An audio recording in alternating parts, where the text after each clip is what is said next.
I thank you very much. So, okay, the idea is to discuss safe harbors from this Brazilian perspective. Brazil, first I should mention that has a unique position among the countries which practice transfer pricing. We have transfer pricing rules since 1996. However, despite adopting the OECD model convention in Article 9, so we do have arm's length in all of our conventions, our interpretation of arm's length so far has not been according to what the OECD expects. There are several differences, but the main one is because we do adopt the traditional methods the OECD conceives, resale minus, cost plus, so on. However, we have in law predetermined margins of profits. So instead of really comparing profits, this is fixed by law. This is what I call a work in process, in the sense that in the beginning, these margins were very, let's say, very aggressive. Then this has been changed.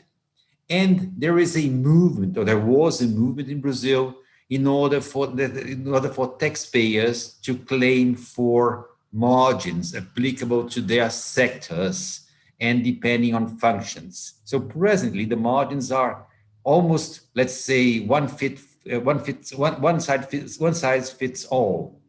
But this has already changed, and there is a move for changing. The main issue is what we claim in Brazil, at least, is that once you have these margins per sector and functions negotiated, you have a good level of legal certainty for both for tax authorities and taxpayers, because they know what to expect. However, this way we were running has been broken, or has had a change due to the intention of Brazil to be admitted to the OECD. The OECD says that one of the first conditions is that Brazil must comply with the OECD, the transfer pricing standards. There was a joint work done by the Brazilian Revenue Service and the OECD, and in this statement, it was declared that Brazil should move ahead in direction to the guidelines. After this first statement, we had this year a questionnaire which was prepared by the OECD and the Revenue Service of Brazil to ask taxpayers their positions on safe harbors and APAs. I'd like to examine a bit about this questionnaire, because this shows what is the future of safe harbors and APAs in an environment like Brazil. So please, next slide. Well, as I mentioned, there was this call for input on transfer pricing issues related to the design of a safe harbor provisions and other comparability considerations. Next slide, please. Getting this questionnaire which was made, the first thing we see is a concept of safe harbor which was presented, which is very OECD-like.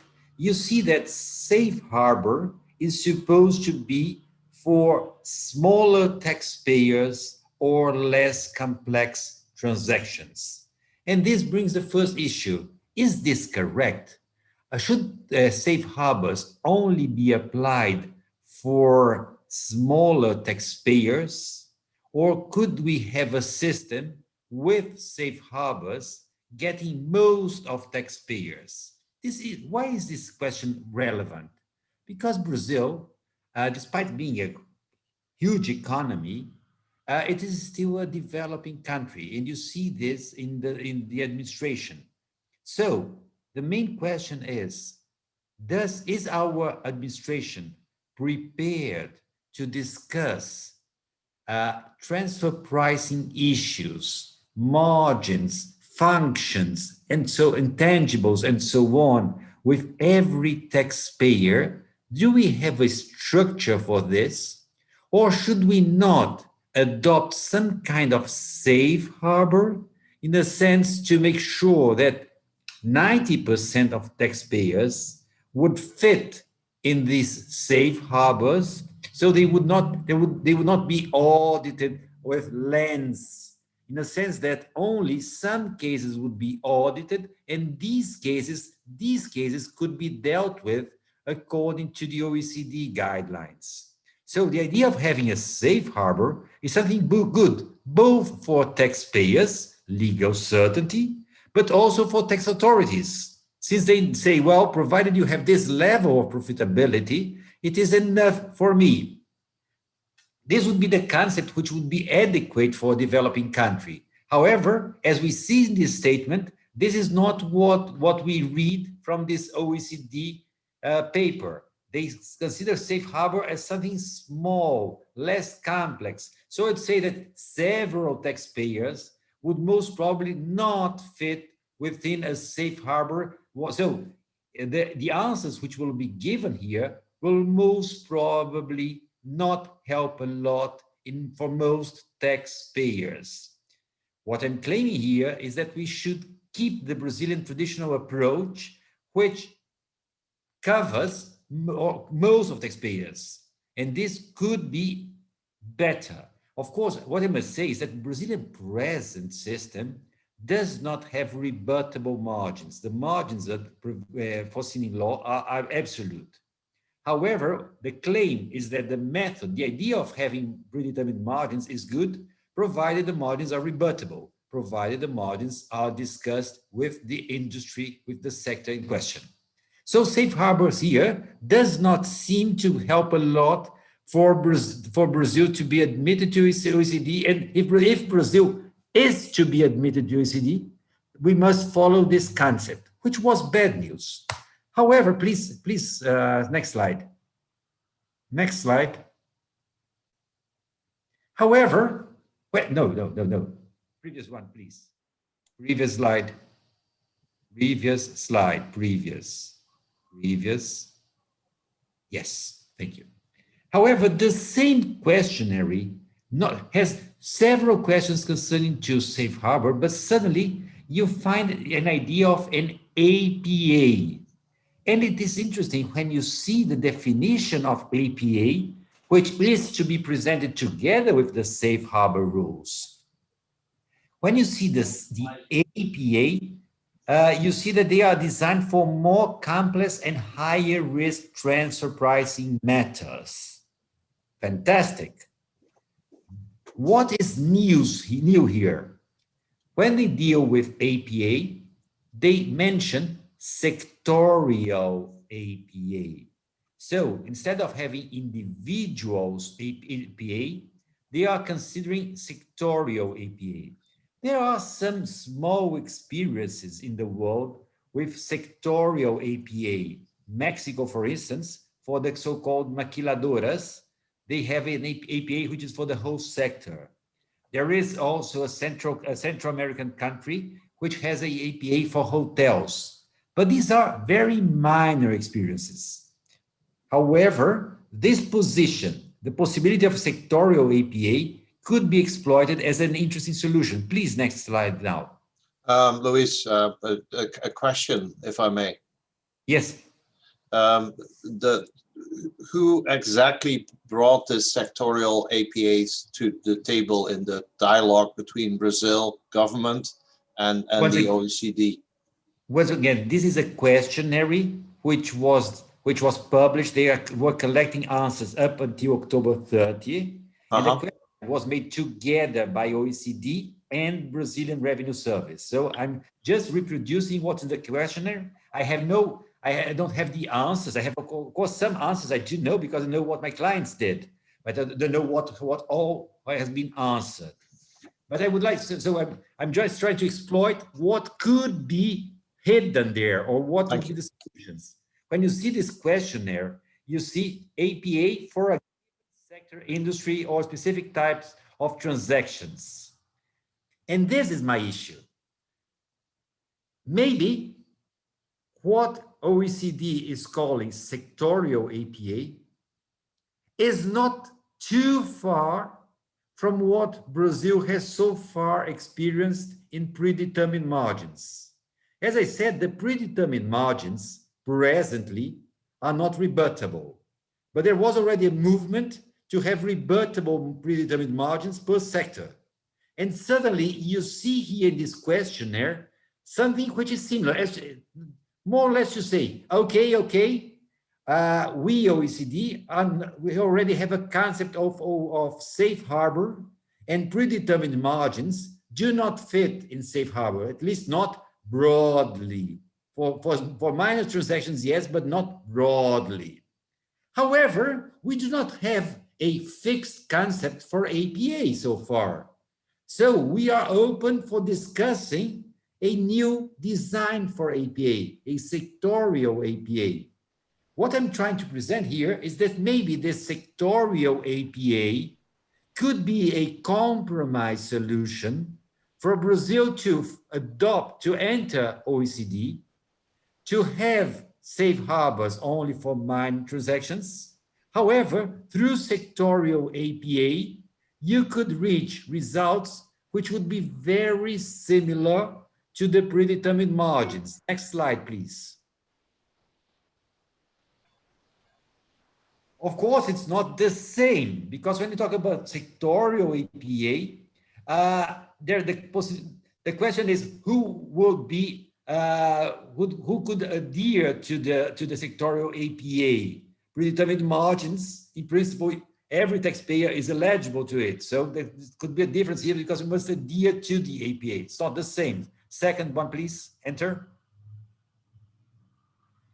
If you consider APA, in principle, taxpayers would provide for the data, while in case you have predetermined margins, in principle, tax authorities should fix the margins, or should suggest margins. So it's all, again, not the same, but similar enough. Next slide, please. If a taxpayer situation diverges, he or she may contest both in a sectorial APA or in predetermined margins. So it will be the same. The idea is to get most taxpayers within this APA as he or she would be in the predetermined margins. And of course, I'm making a question here on intangibles because I cannot see predetermined margins or sectorial APAs for intangibles. The problem would persist. But this is not a Brazilian problem. Intangibles is, I would say, a more universal problem. So the idea I wanted to present today is that maybe we are facing a movement of the OECD towards the Brazilian solution, not assuming this, because in principle, OECD has its standards, and safe harbors are safe harbors, and predetermined margins are not therein. However, once they admitted sectorial APA, I can see a window for a compromise solution, which could be, if the window is concrete and open, could be also a window for several developing countries that, like Brazil, do not have conditions for discussing transfer pricing on a taxpayer by taxpayer basis. This was what I wanted to present now. Thank you. And I'm open for questions and discussions. Luis, a question. Taxpayers that are internationally operating and thus have activity not only in Brazil, if they're faced with this, how does that work in a double treaty relationship? Because I think your point on rebuttable, non-rebuttable, I think you're clearly emphasizing that you want to have it, or the suggestion is that it is rebuttable, that you at least can have a discussion. Because I think that is a key aspect of avoiding the risk of double taxation economically, right? So how does that tie in? Because one doesn't go without the other, I would say. I think that the problem of double taxation is minor, as you said, because it will be rebuttable. So you may adhere or not to the APA. You must not follow the APA. You're going to see the margins. And it's always a question, legal certainty versus fair taxation. If you know what's the margin, you may opt in. So provided it's a question of opt in, if there would be a double taxation, I would say that this would be at least accepted by the taxpayer. Taxpayer prefers to pay this, otherwise he or she may discuss. The risk which has been presented is the opposite, double non-taxation, because in the case the APA would provide for very reduced margins and the taxpayer would opt in, then tax authorities could do nothing since this was within an APA. So I think that this could be the risk, and that's why the discussion on what would be a reasonable margin should be made industry by industry and considering the functions. So of course there may be some loss for the government, but there's the gain of legal certainty. As I said, government begins. So the starting point is I cannot audit all of the taxpayers. So what I see, Raymund, if you allow me, I believe that several developing countries, including neighboring countries of Brazil, which have been admitted to the OECD, I do not believe that tax authorities have structure enough to audit transfer pricing. So it is, if I were to be a manager of a company in such a country, most probably I would not care about transfer pricing since I would be sure that no audit would be made. I would hire one of the big four to have a huge study, preferably made in English, to present to the tax authorities, which most probably do not read English, and they'll say, here is my position, you may contest. Tax authorities would not be prepared to discuss these studies on a taxpayer-to-taxpayer basis. It is too many taxpayers, too few tax authorities who understand English and so on. So I believe that it is in the interest of developing country to find a solution for 90% of the taxpayers, saying, oh, well, you're paying enough. I'm getting something from this, so I already know you're not a bad guy. So I'm open to discuss some cases. So the risk of double taxation, as I said, I think since this is an opt-in, opt-off, it's not a risk. It's not a risk. You assume what you want. The risk of double non-taxation, I believe that it's in the interest of the government to have this small taxation, provided some taxation does exist. But does this risk exist if the tax authorities would not go in your suggestion on the sectorial APA, but go for mandatory predetermined margins as they have as a system momentarily, which is sort of giving you that security? Don't you run that risk then? So presently, the present predetermined margins, as we have now, the risk does exist.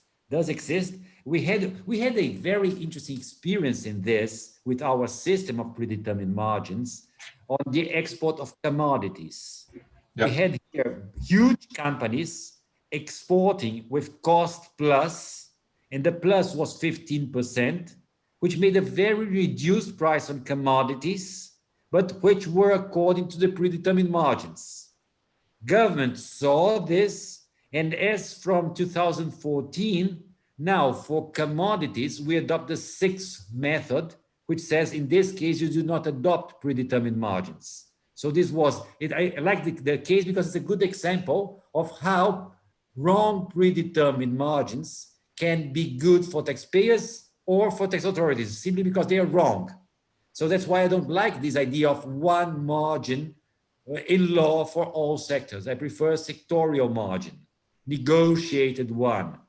Just to tell you, Raymund, in Brazil, for our VAT, we already have a system for several sectors in which instead of collecting actual VAT in all of transactions, in the first transaction, you collect the VAT for the whole chain.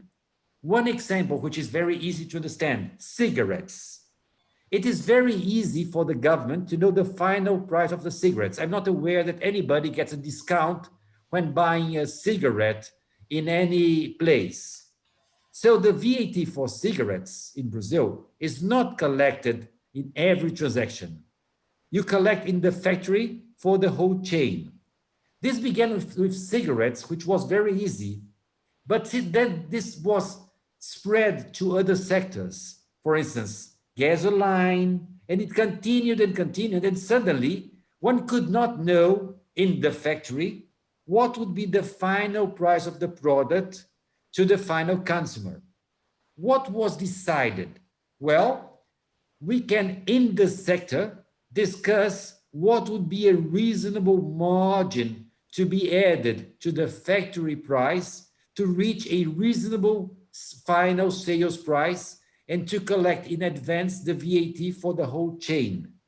This was introduced in Brazil more than 2 decades ago, and it's working quite well. So the sector presents a study, and government accepts, rejects, discuss. At the end, you know more or less what works. So you have here independent institutions like universities, for instance. My University of São Paulo, they have, for instance, they make these studies for VAT. And they could make some, so as in university, to make a study for a sector to say, well, this is a reasonable margin considering this and these functions in this sector. So you would consider 4 or 5 standard transactions in the sector and consider what is reasonable as margin. It's some kind of indirect calculation of transfer pricing, which might be quite accurate, of course, not precise, but this is a compromise issue. Do you want to have a precise price, or do you want to have an adequate enough, which at least you collect? Once again, I believe, Raymund, it is my belief, I'm talking from Brazil, but also other developing countries. When you come from your country to my country, you don't speak my language, you don't know my legal system. And I don't know whether you want or not to have to discuss transfer pricing with my authorities. If you are offered an alternative solution, saying, provided you adopt cost plus 15, cost plus 17, the margin, it's enough. I'm offering you legal certainty. You may say, well, this margin may be high, but I prefer this than having transfer pricing discussions. We all know that transfer pricing disputes are very costly. So when you have an opportunity, when you have a market like Brazil, which offers you the possibility of doing business with no transfer pricing dispute, maybe you are prepared to pay a price for this. You pay a price for the legal certainty, even if this price is some more tax, but final one.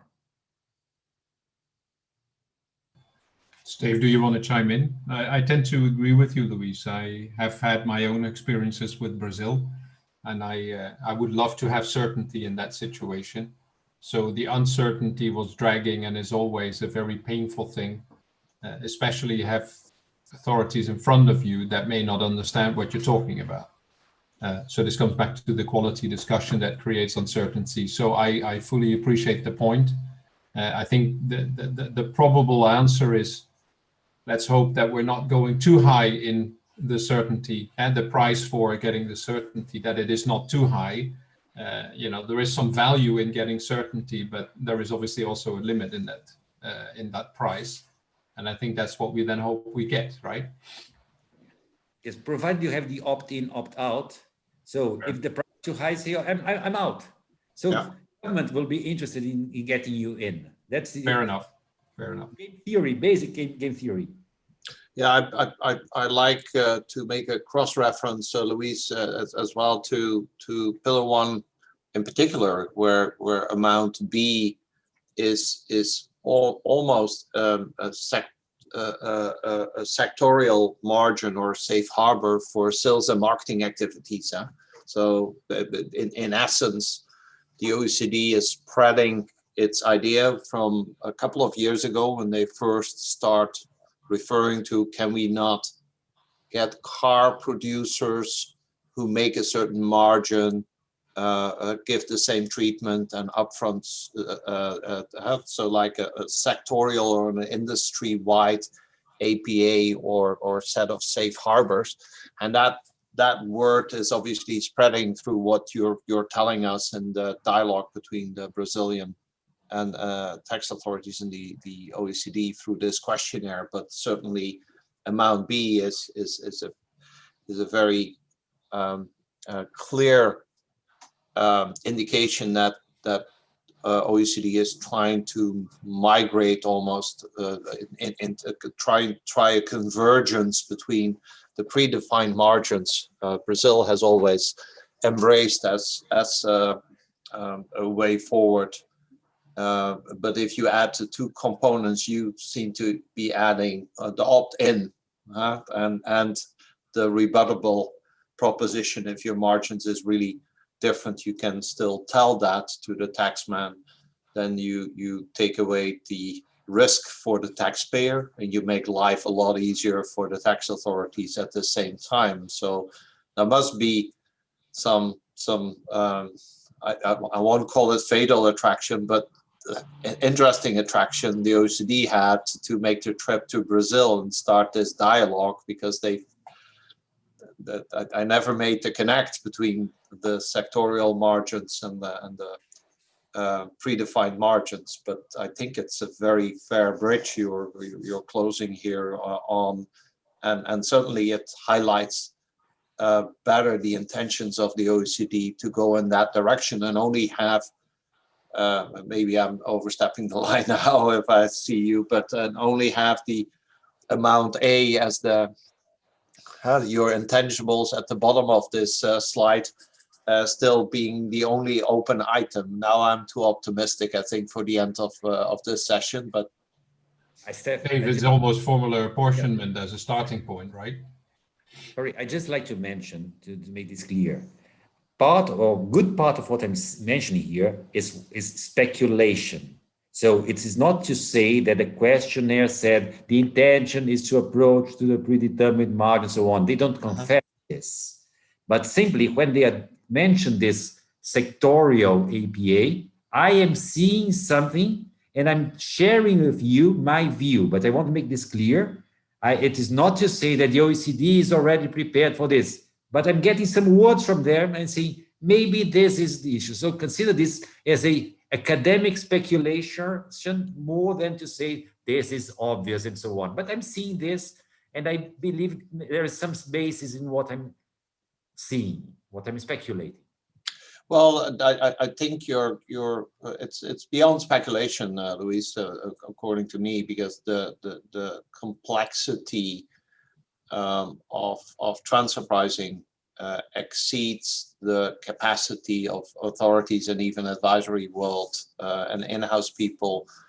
I was hoping the Pillar 1 and Pillar 2 would not be 500 pages. That's typically not a good sign. If you start redefining the taxable base under IFRS or US GAAP, I think they should have done a better job on that. So I was expecting a 5-pager on that. That would have convinced me a little bit more on your speculation that that's the OECD direction. Now I'm not so sure. Maybe there's two camps within the OECD. One following your speculation, and the others who don't know yet, and therefore covered the other 490 pages on Pillar 1 and 2.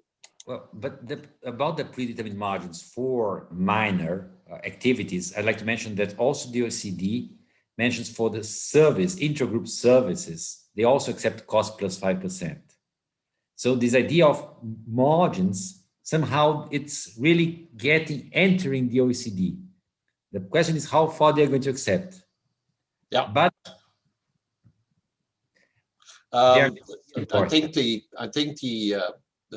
on services, the cost plus was a reflection of various OECD members who had introduced these safe harbors already. So the step to get the other half on board was somewhat simpler than maybe predefined manufacturing margins on the car industry.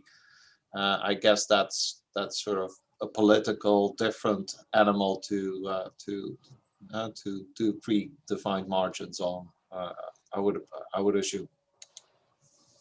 I agree, but let's see. That's what I wanted to present to you. Thank you. The diversity of safe harbors especially the delta between the real margins and the predefined margins, wouldn't that be a challenge for tax authorities in the sense that only the companies who would opt in if they have a clear benefit for opting in, a little bit your commodities cost plus 15 story, while they already knew they were selling at market price, which was at least cost plus 100 to 300%. So is it not attracting only the taxpayers who clearly benefit from this safe harbor, and the others are opting out or not opting in? It's a very interesting question whether safe harbors should reach an arm's length price or not. Because you may consider safe harbor with two different intentions. First, to get minor transactions in which they would say, I could not care less. For instance, in Brazil, we have safe harbors for exports when the taxpayer is a minor exporter, when less than 5% of its revenues derive from exports to related parties. So this is a typical safe harbor in which you do not consider, you have no transfer pricing consideration. You're simply saying, come on, I couldn't care, but I don't, you're too small for this. So this is, in this case, I agree with you that the margins may be completely wrong, but it's irrelevant because of the volume. It's just say, I don't want these taxpayers. We had, but another issue is if you want to have the safe harbor, not for this function, but rather to say, I want to simplify your life, but I want to calculate your arm's length price. I want still to be under arm's length. Then in this case, it's where you reach our predetermined margins or this sectorial APA. But in this case, as I'm claiming here, I really believe that economists can reach quite accurate, reasonable margins depending on the functions. You can select, there are some studies I have seen in which you can see 5 different standards of functions depending on the complexity of your activities, from the very simple one to more complex. So you can get 5 standards and you get the margins of the sector. Of course, I'm going to agree with you that the margins will not be perfect. But once again, I don't believe in accuracy, even in books. I mean, reality is one thing. What we see in books is always something different already. So we never know what the real profit is. We estimate it on our best guess. And we use, but estimating on a direct basis, on indirect basis, should reach similar results, provided both of them are based on economic methods. What I'm saying here is that I'm a lawyer, I'm not an economist, so I'm free to say this, but I really believe, due to the experience we have with our VAT, as I mentioned, I believe that they have methods to reach margins which are not as far as to allow these huge transfer pricing issues. If you allow me, since we have more time here, I'm going to say something which now it's abroad from this. I believe that transfer pricing, most of the transactions which are under transfer pricing scrutiny are made between related companies, which are all in regular taxation jurisdictions. That means, for me as a multinational, I can be taxed in Brazil or in Germany or in Holland. I shall have more or less the same level of taxation. So what I believe is that tax countries should demand companies to have a consistent transfer pricing policy. To say, if you did this in year 1, you're doing this in year 2, 3, 4, 5, the same policy, same transfer pricing policy. But once you're consistent in this, I cannot see a reason why you would say that profit should be taxed in one country and not the other country, since they are the same. I mean, we should concentrate controlling transfer pricing when you talk about low tax jurisdictions, when you have loopholes and so on. But the effort we make on transfer pricing is too big. Why not to adopt these predetermined margins of safe harbors for all transactions made within regular jurisdictions? So countries would say, well, you're not paying to me, you're paying to the other, but you're paying the same amount. I don't believe you're making a huge tax planning because of this. Well, basically, Luis, I think if you take amount B in the Pillar 1 blueprint, Yes. you take the cost plus 5 on services. You take, say, there is a sectorial a margin or safe harbor on manufacturing in certain industries.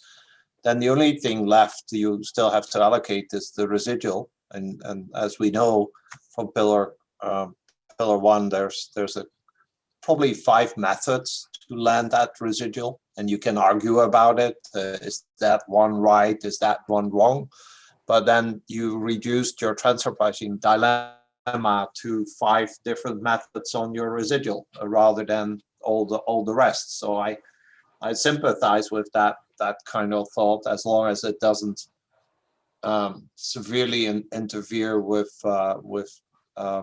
foreign direct investment. So that's always a little bit the dilemma. If I'm an economist, which I have a background on, that's less of a dilemma, I think, if you approach it from a lawyer's perspective, because you simplify the world enormously in the international tax arena. So I hear you. I think this could be considered really, provided there is, what I would add is the consistency, as I said. Once you are following one policy for your transfer price in your group, you must be consistent with all jurisdictions. I mean, you cannot say, well, for this jurisdiction, I have one price, for the other, another one. This is not acceptable. But provided it's consistent for all jurisdictions and for a long period of time, the taxpayer's allocation is not better than country's allocation. Both of them have some kind of they have no real explanation. The formulary apportionment is arbitrary also. Well, one thought another in-house corporate gave to me. He says, if we can do that predefined margin on sales and marketing, sort of the safe harbor you mentioned, the safe harbor on services, and if we can deal with this safe harbor on manufacturing activities, basic manufacturing activities as well. And the only thing you're putting forward as a multinational is your residual sliced in 5 different ways. You hand it over to the 10 authorities on the other side. So you've done a quasi value chain analysis, but then basically the taxpayer should walk away and say to the 10 countries, you find out what gets me off the hook in terms of double taxation, but I've done my work. It's one spreadsheet. Good luck with it. That's a totally different world than the world we live in today, but it saves a lot of paperwork. I think in international forum we should have the opportunity of making this kind of discussions. Otherwise, we only add more and more complexity. I cannot see who's getting from this. Well, that was my statement. 500 pages on Pillar 1 and 2. Are you serious? Steve, the only concern that I have, and that's probably a more macroeconomic, how do you finance a government's spend in a given country that is a function of its tax rate as well, right? So if I have to give that one spreadsheet that you refer to 10 countries, as a tax director, I would have only one concern, is I hope it's not going to go to the highest tax rate country, because that would be the most expensive to me. That would be a consideration, and that brings everything together, that tax is usually used to finance a country, and it falls back on the budgets of a country. We've seen a massive drop in the US with the massive changes in the tax legislation a couple of years ago. But at the time, before, you would try to stay with your business outside of the US to the extent you can, or you could. Even American companies were bringing their business and thus their profitability as much as they could outside of the US. Today, the world has slightly reversed on that, but these are behaviors of taxpayers. So there is a concern on tax rates. I like the concept. Makes life easier, makes it more certain, for sure. But again, Louis, to the point of your price, what are you willing to pay as a price for certainty?